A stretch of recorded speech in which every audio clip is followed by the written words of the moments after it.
Good morning friends, कैसे हैं आप लोग। मैं तो यहाँ पे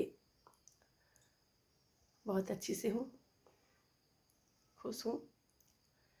और दीपावली आने वाली है, आज धनतेरस है। सभी को धनतेरस की बहुत बहुत शुभकामनाएं। और आज मैं जो कहने जा रही हूँ वो कुछ हटके है। ऐसे ही मेरे दिमाग में चलते रहती हैं बातें, मैं आपको बताती रहती हूँ। तो मैं जो कहना चाह रही हूँ ये बात है कि अगर कोई इंसान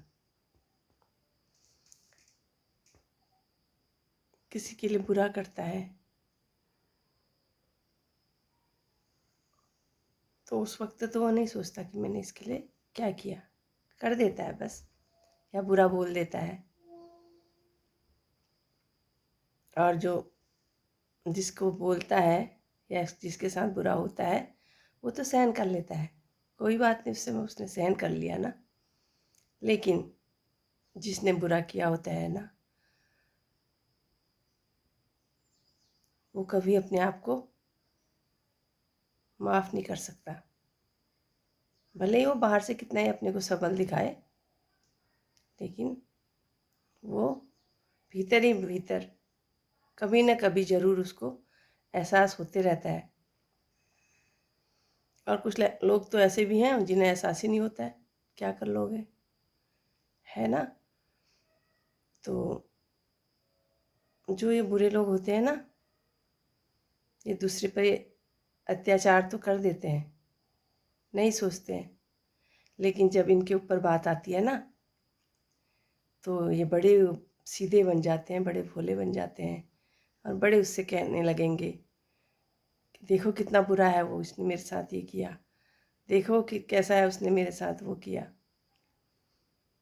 तो मैं ऐसे लोगों से ये कहना चाहूँगी कि